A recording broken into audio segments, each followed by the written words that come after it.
नमस्कार विद्यार्थी मित्रांनो, आज आपण पाहणार आहोत 12वी अकाउंट मधील टॉपिक डेथ ऑफ पार्टनर, त्यातील एक्झाम्पल क्रमांक 3.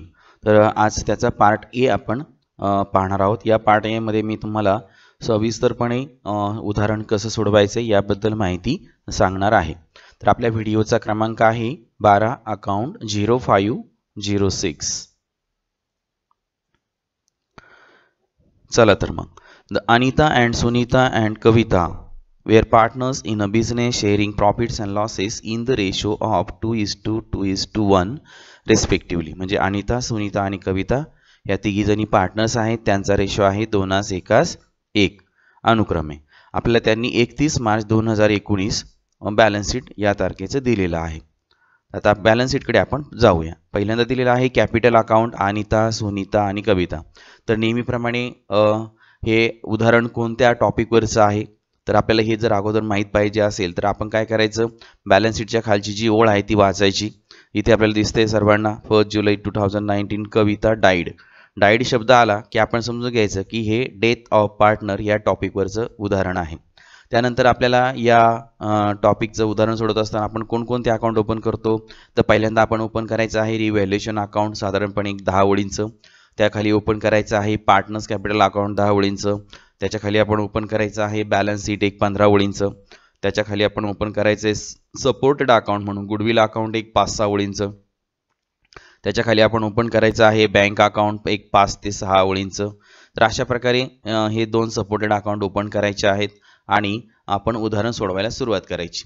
त्यानंतर उदाहरण सोडवताना पुन्हा महत्त्वाचं म्हणजे आपण कॅपिटल अकाउंट ओपन केलेलं आहे. पहिल्यांदा कॅपिटल अकाउंटचे ओपनिंग बॅलन्सेस लिहून टाकायचे.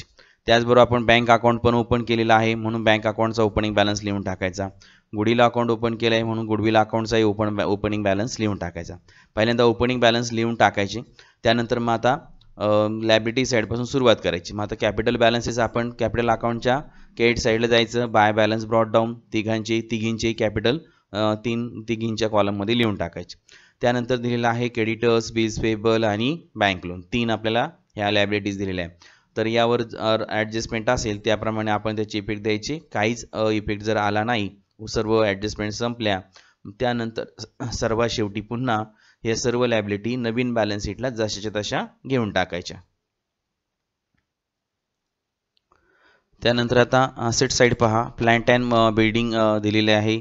त्यानंतर इन्व्हेस्टमेंट आहे, फर्निचर, डेटर्स, आरडी, बँक आणि गुडविल. तर ह्या सर्व असेट्स आहेत. ॲडजस्टमेंट प्रमाणे त्यावर इफेक्ट द्यायचे. बँक आणि गुडविलचं ओपनिंग बॅलन्स अकाउंट ओपन करून आपण त्या ठिकाणी घेऊन टाकायचं आहे. बँक अकाउंटच्या डेबिटला to balance brought down 8,200, goodwill अकाउंटच्या डेबिटला टू बॅलन्स ब्रॉट डाऊन 10,000 रुपये. ओके. त्यानंतर आता आपण खाली जाऊया इन्फॉर्मेशनकडे. On 1 July 2019 Kavita died.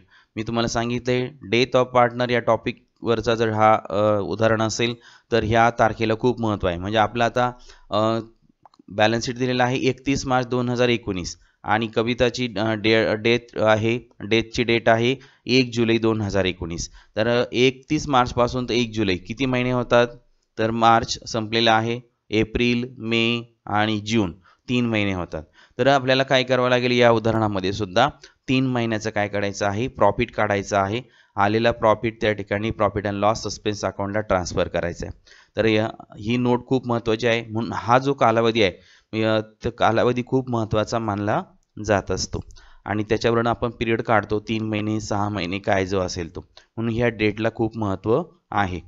तर आता इथे आपल्याला डेट दिलेली आहे. 3 महिन्यांचा कालावधी आपल्याला गृहीत धरून प्रॉफिट शोधावा लागेल आणि तो ट्रान्सफर करावा लागेल.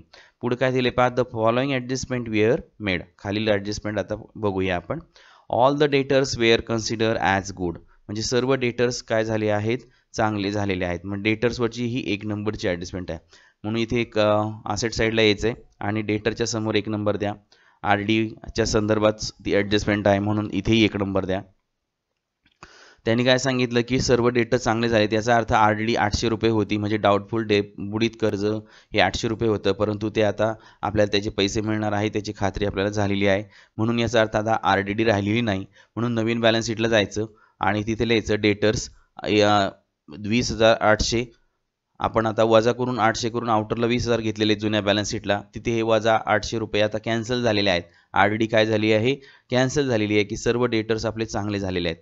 म्हणून मग डायरेक्ट आउटरला काय करायचं, 20,800 लिहून टाकायचं. कळालं सर्वांना पहिली ॲडजस्टमेंट. बस त्यानंतर आता इथे 800 रुपयाचे आपल्या काय झाले, इन्कम वाढला, आरडी आपल्याला मिळाली असं आपण गृहीत धरून इथे डेटर्समध्ये ती अमाऊंट ॲड केली आपण, आणि म्हणून इथे आपला इन्कम वाढला तर 800 रुपयांनी. तर हे 800 रुपये आपण परत कुठे लिहायचे, रिव्हॅल्युएशन अकाउंटच्या क्रेडिट साईडला लिहायचे. बाय आरडी 800 रुपये. सर्वांना समजला दुसरा इफेक्ट. आता दुसरी ॲडजस्टमेंट पहा. A contingent liability for compensation of ₹900 was provided. आता कंटिंजंट लायबिलिटी म्हणजे काय, की भविष्यात निर्माण होणारी देयता. म्हणजे काहीतरी आपलं नुकसान झालं, इथे कम्पेन्सेशन म्हटल्याचे त्यांनी, तर कम्पेन्सेशनसाठी म्हणजे नुकसान भरपाईसाठी 900 रुपये त्या ठिकाणी काय केलेले आहेत, प्रोव्हाइड केलेले होते. मग आता ही कंटिंजंट लायबिलिटी आहे आपली, बरोबर, भविष्यात निर्माण होणारी देयता म्हणतो आपण त्याला. तर ही याचे 900 रुपयाचे आपल्याला काय होणार आहे, 2 इफेक्ट होणार आहे.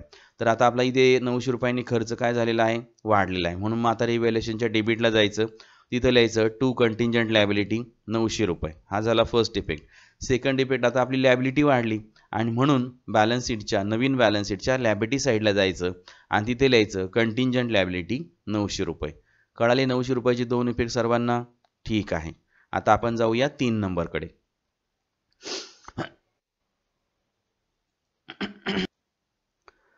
3 नंबरमध्ये काय सांगितलंय, investment were sold out in the market at 10% profit.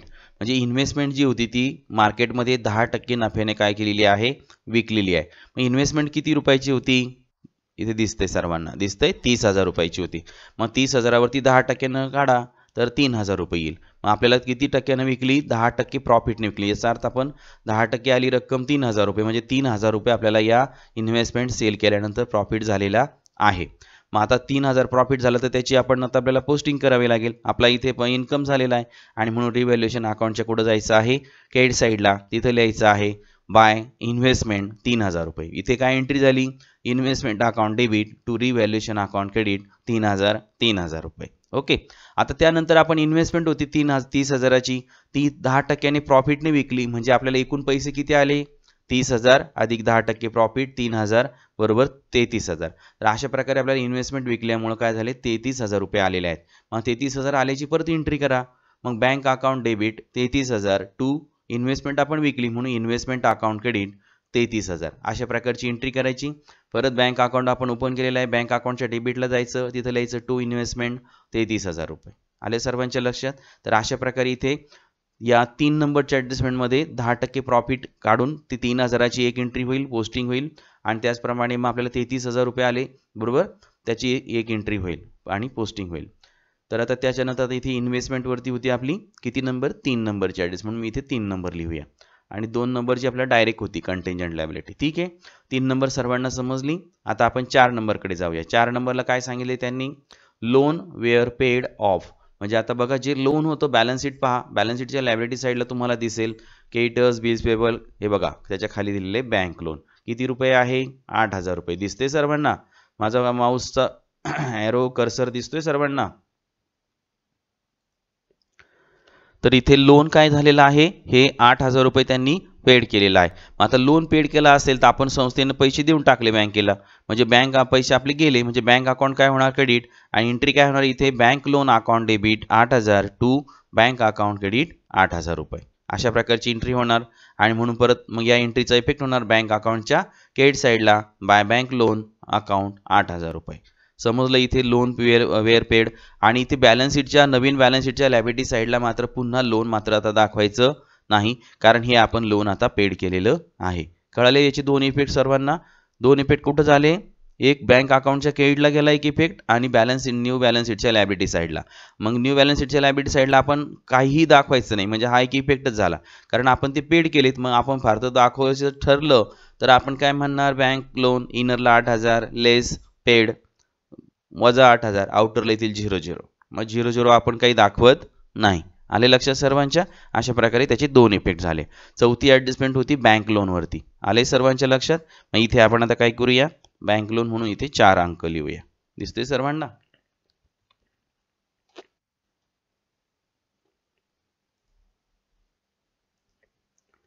तर इथे बँक लोनवरती ही 4 नंबरची ॲडजस्टमेंट होती. त्यानंतर आता जाऊया पुढच्या ॲडजस्टमेंटकडे.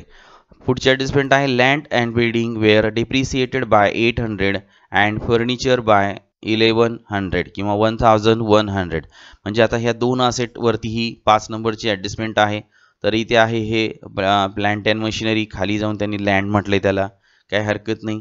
त्यानंतर 5व्या ॲडजस्टमेंटमध्ये अजून लँड अँड बिल्डिंग आणि फर्निचर म्हटले, म्हणून फर्निचरलाही 5 नंबर देऊया आपण.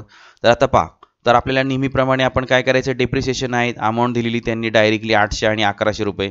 सिम्पल आहे. बॅलन्स शीटचं आता काय करणार आपण, नवीन बॅलन्स शीटच्या लायबिलिटी ॲसेट साईडला जायचं, तिथे लिहायचं लँड अँड बिल्डिंग. वाढलंच इथे शब्द चेंज करून घ्या तुम्ही. इथे वरती प्लांट आला आहे, खाली ॲडजस्टमेंटमध्ये लँड आलेला आहे. तर इथे लँड अँड बिल्डिंग घेऊन टाका वाटल्यास. तर इनरला घ्या 55,800, त्यातून आपण डेप्रिसिएशन आपल्याला दिलेले पहा, दिसते सर्वांना 800 रुपये. मग हे 800 रुपये लेस करा, आउटरला येतील 55,000 रुपये. हा झाला फर्स्ट इफेक्ट. 800 रुपये पुन्हा आता डेप्रिसिएशन कुठं दाखवायचं, रिव्हॅल्युएशन अकाउंटच्या डेबिटला. ओके, हा झाली त्याची 2 इफेक्ट. त्यानंतर फर्निचरचं सेम तसंच सोडवायचं आहे. 16,000 रुपये आहेत. त्याच्यानंतर त्याच्यावर आपल्याला काय सांगितलेलं आहे, 1100 रुपये डेप्रिसिएशन सांगितले फर्निचरवरती. मग आता तेच करायचं, 16,000 नवीन बॅलन्स शीटला जायचं, असेट साईडला फर्निचर लिहायचं 16,000 रुपये, लेस डेप्रिसिएशन वजा 1100 रुपये, आउटरला घेऊन टाकायचे 14,900 रुपये. 1100 रुपयाचा दुसरा इफेक्ट दाखवायला जायचं रिव्हॅल्युएशन अकाउंटच्या डेबिट साईडला, तिथं लिहायचं टू फर्निचर अकाउंट 1100 रुपये. अशा प्रकारे 5वी ॲडजस्टमेंट सोडवायची आहे. म्हणजे 800 रुपयाची 2 इफेक्ट होतील आणि 1100 रुपयाची सुद्धा 2 इफेक्ट होतील. त्यानंतर आता 6वी ॲडजस्टमेंट पहा. Goodwill of the firm was valued at ₹15,000. आता गुडविलची व्हॅल्यू त्यांनी किती सांगितली आहे, 15,000 रुपये झाली म्हणून सांगितलंय. म्हणजे आता गुडविल किती रुपयाचं होतं, 10,000चं, झाली किती रुपये, 15,000. इथे आपल्याला स्पष्ट दिसतंय गुडविलची व्हॅल्यू काय झाली आहे, वाढली आहे. किती रुपयांनी वाढली, तर 5,000 रुपयांनी वाढली. पुढचं वाक्य एकदा आपण वाचून घेऊया. It was to be raised in the books. आणि त्यांनी काय सांगितलंय, ती आपल्या बुक्समध्ये काय करा, ती वाढवा किंवा ती निर्माण करा. म्हणजे इथे आपल्याला आता इथे आपल्या बुक्समध्ये किती आहे गुडविल सध्या, 10,000 रुपये. त्यांनी आता किती करायला सांगितलं, 15,000 रुपये. इथे 5,000 आणि आपल्याला वाढ करावी लागेल. आले सर्वांच्या लक्षात. मग इथं गुडविल अकाउंट आपण ओपन केलंय, त्याच्या डेबिटला लिहिलंय टू बॅलन्स ब्रॉट डाऊन 10,000 रुपये. आता 5,000 रुपये जे गुडविल आपल्याला वाढवायला सांगितलेलं आहे, तर आपले 3 पार्टनर्स आहेत, अनिता, सुनीता आणि कविता. त्यांचा रेशिओ आहे 2:1, 2:1. या प्रमाणामध्ये ते 5,000 रुपये काय करायचे, वाटून द्यायचे. पर प्रत्येकाला अमाऊंट येईल 2,000, 2,000 आणि 1,000 रुपये. तर मग आता इथे 2,000, 2,000, 1,000 आली की त्याची काय करायची, एंट्री करायची. आलेलं ते 5,000 रुपये वाढलेलं गुडविल वाटून द्यायचं. मग गुडविल वाटून देताना काय एंट्री होणार, goodwill account debit to Anita, Sunita, capital account credit. Goodwill अकाउंटच्या डेबिटला जा, तिथं या तिघींची नावं लिहा, अमाऊंट लिहा 2,000, 2,000, 1,000. आणि ह्या तिघींच्या परत दुसरा इफेक्ट देण्यासाठी कुठं जायचं, तिघींच्याही कॅपिटल अकाउंटच्या क्रेडिट साईडला जायचं आणि तिथे लिहायचं बाय गुडविल अकाउंट. आणि त्याच्या कॉलममध्ये 2,000, सुनीताच्या कॉलममध्ये 2,000 आणि कविताच्या कॉलममध्ये 1,000 रुपये. आलं लक्षात, गुडविलची अमाऊंट समजली सर्वांना. तर अशा प्रकारे आपण गुडविलची 5,000ची एंट्री करणार, 5,000 रुपये डिस्ट्रीब्यूट केल्याची, आणि आपण ती अमाऊंट गुडविलच्या डेबिटला आणि कॅपिटल अकाउंटच्या क्रेडिटला ट्रान्सफर करणार. तर अशा प्रकारे ही गुडविलची ॲडजस्टमेंट काय करायची आहे, सोडवायची आहे. आलं लक्षात. आणि नवीन बॅलन्स शीटला मग आता गुडविल अकाउंट क्लोज करायचं. मग 15,000ला ते क्लोज होईल, ऑटोमॅटिकली तुम्हाला कॅरीड डाऊन बॅलन्स येईल 15,000 रुपये. तो गुडविल अकाउंटचा क्लोजिंग बॅलन्स असेल. आलेला क्लोजिंग बॅलन्स गुडविलचा नवीन बॅलन्स शीटच्या असेट साईडला लिहून टाकायचा, गुडविल 15,000 रुपये. आलं लक्षात सर्वांच्या. आता दोन्ही इफेक्ट ओके. आता आपण पाहूया 7वी adjustment. Kavita was entitled to get her share in the profit up to the date of her death. म्हणजे कविताला त्या ठिकाणी तिच्या मृत्यूच्या तारखेपर्यंतचा या ठिकाणी काय करायचं आहे, नफ्यातला हिस्सा आपल्याला शोधायचा आहे. मग आता आपण कसं शोधणार, पुढे पहा, आपल्याला काही इन्फॉर्मेशन दिली ती पहा. Profit for 2019-20 was estimated at ₹10,000. तर त्यांचं असं म्हणणं आहे की 2019-20 या वर्षाचा अंदाजित नफा हा 10,000 रुपये होता. मग आता हा 10,000 रुपये जर होता, तर त्या ठिकाणी 10,000च्या दृष्टिकोनातून आपण काय करायचं आहे, म्हणजे अंदाजे त्यांनी सांगितलेलं आहे की आपल्याला 19-20 या वर्षाकरता 10,000 रुपये तुम्ही जो प्रॉफिट आहे तो अंदाजे त्या ठिकाणी 10,000 रुपये आहे असं आपण गृहीत धरून त्या ठिकाणी कॅल्क्युलेशन करायचं आणि कविताच्या प्रॉफिटचा हिस्सा त्या ठिकाणी शोधायचा आहे. मग कविताचा प्रॉफिटचा हिस्सा शोधताना काय करायचं, मग संस्थेचं आपल्याला टोटल प्रॉफिट दिलेलं आहे, मग खाली नोट मांडायची छानपैकी, to calculate the Kavita's share of profit, त्याच्या खालच्या वेळेला घ्यायचं आहे given total profit of firm is equal to 10,000. त्यानंतर मग काढायचं आहे आपल्याला. आता मी तुम्हाला सांगितलं मग अशी 31 मार्च हे बॅलन्स शीट आहे बरोबर. त्यानंतर 1 जुलैचा कविताची डेट आहे, डेट झाल्याची, म्हणजे हा पिरियड आहे 3 महिने बरोबर. म्हणजे 31 मार्च ते 1 जुलै 1/1/19 पर्यंत, तर 3 महिन्याचं आपल्याला प्रॉफिट काढावं लागेल. मग खालच्या वेळेला म्हणायचं आहे नोटमध्ये profit of 3 months is equal to, मग 3 महिन्याचं काढायचं आहे बरोबर मांडायचं. मग आता 10,000 गुणिले 3/12, मग कॅल्क्युलेशन करून त्या ठिकाणी उत्तर काढायचं. आलेला जो प्रॉफिट असेल तो त्या ठिकाणी पुन्हा काय करायचं आहे, मग आता कॅल्क्युलेशन करून प्रॉफिट येतो 2,500 रुपये. मग आता हा तर आपला 3 महिन्याचा प्रॉफिट आला, कारण कविता आपल्याकडे फक्त आता या वर्षामध्ये 3च महिने होती, म्हणून 3 महिन्याचा नफा आपण आता शोधून काढला. आता आलेला नफा काय करायचा आहे, कविताचा जो हिस्सा होता तिचा रेशो किती दिला आहे, 1, 2 1 म्हणजे तिचा हिस्सा होता 1, म्हणजे तिचा हिस्सा आला 1/5. मग आता आपण काय करणार आहोत, कविताचा 3 महिन्याचा प्रॉफिट काढायचा. मग खालच्या वेळेला म्हणायचं Kavita share of profit is equal to 2,500 गुणिले 1/5, बरोबर उत्तर आलं 500 रुपये. तर अशा प्रकारे कविताचा आपण काय केला, इथे तिचा नफ्यातील हिस्सा शोधून काढला, तो आला 500 रुपये. आलेल्या 500 रुपये नफ्याचं काय करायचं, तो आलेला जो प्रॉफिट आहे तिचा हिस्सा तो प्रॉफिट अँड लॉस सस्पेन्स अकाउंटला ट्रान्सफर करायचा. म्हणून मग एंट्री होते, काय एंट्री होते, profit and loss suspense account debit 500 रुपये to Kavita capital account credit 500 रुपये, अशी एंट्री करायची. मग profit and loss suspense account open करा, त्याच्या डेबिटला टू कविता कॅपिटल अकाउंट लिहा 500 रुपये, आणि कविता कॅपिटल अकाउंटच्या क्रेडिटला जायचं पार्टनर्स कॅपिटल अकाउंटमध्ये, तिथे लिहायचं by profit and loss suspense account, कविताच्या कॉलममध्ये रक्कम लिहायची 500 रुपये. आले सर्वांच्या लक्षात. आणि नंतर profit and loss suspense account आपण ओपन करायचं एक 4 ओळीचं. मग डेबिटला आता तुमचे कॅपिटल आलेलं आहे 500 रुपये आलेले आहेत, वाटल्यास तुम्ही ते काय करायचं, नंतर शेवटी उदाहरणाच्या शेवटी क्लोज करायचं, 500 रुपयाला ते क्लोज होईल.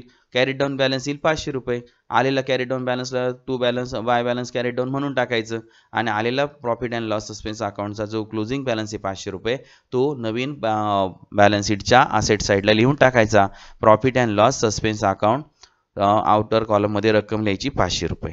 अशा प्रकारे कविताचा नफा कसा शोधायचा याची संपूर्ण नोट मी तुम्हाला या ठिकाणी सांगितली आहे, त्याची इफेक्ट कशी द्यायची ते सुद्धा सांगितलं आहे. त्यानंतर आता पहा 8 नंबरची adjustment. The amount due to the Kavita's executors was paid by NEFT. म्हणजे थोडक्यात आपण काय करत असतो, सर्व ह्या नोट्स काढून झाल्या, नोटच्या प्रमाणे ॲडजस्टमेंट एंट्री पोस्टिंग सर्व झाल्या की आपण अकाउंट क्लोज करतो क्रमाने. म्हणजे मग आता इथे गुडविल असेल, बँक, नंतर profit and loss suspense account असेल, त्याच्यानंतर आपण क्लोज करणार रिव्हॅल्युएशन अकाउंट, आणि नंतर क्रम येतो आपल्या पार्टनर्स कॅपिटल अकाउंटचा. तिथे आपण कॅपिटल अकाउंट क्लोज करताना आपल्याला कविताच्या अकाउंटचा जो बॅलन्सिंग नाही का, बॅलन्सिंग फिगर जी येईल ती आपण काय करतो, कविताच्या एक्झिक्युटर लोन अकाउंटला ट्रान्सफर करत असतो. तर ती त्या ठिकाणी ट्रान्सफर करत असताना तिथे त्यांनी काय सांगितलेलं आहे की Kavita's executor was paid by NEFT. ती अमाऊंट कशी पेड केलेली आहे, NEFT म्हणजे net electronic fund transfer.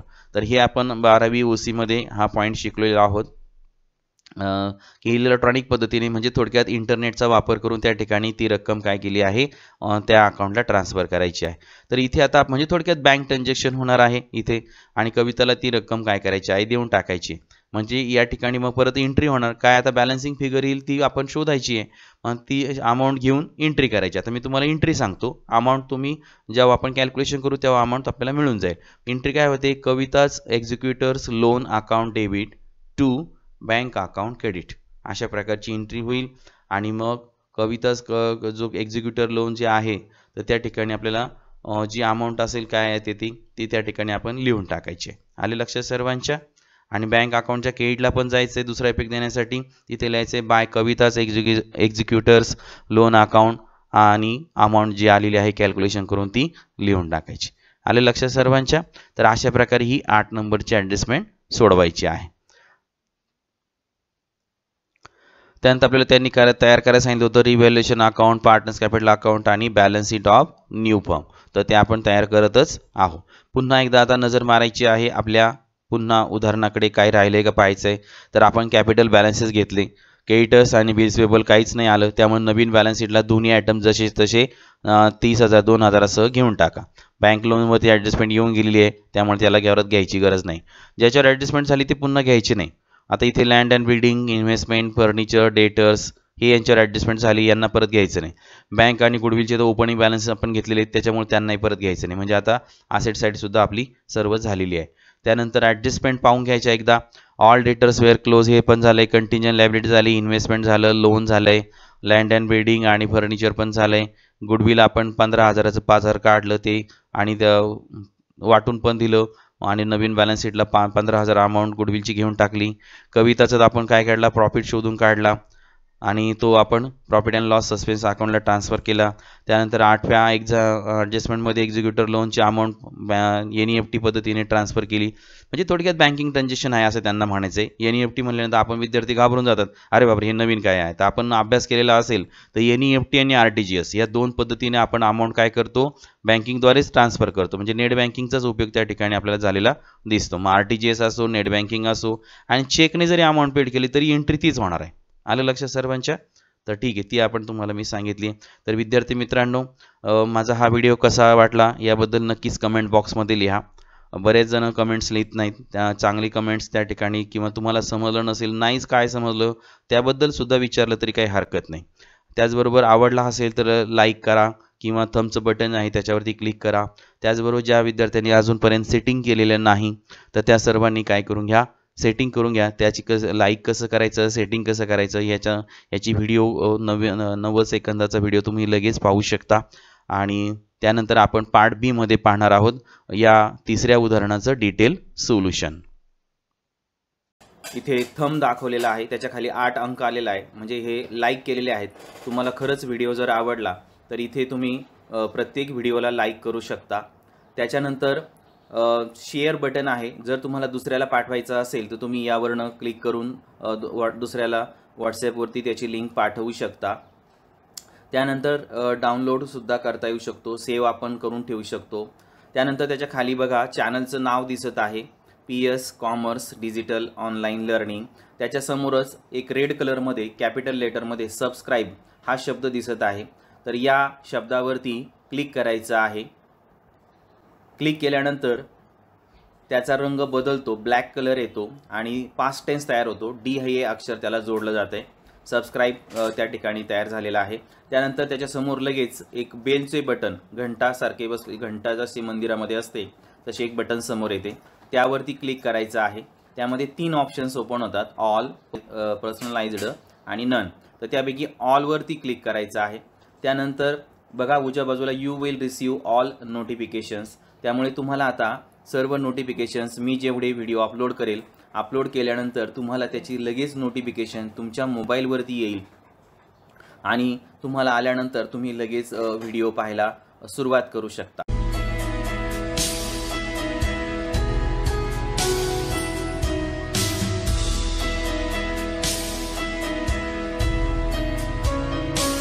Thanks for watching my video.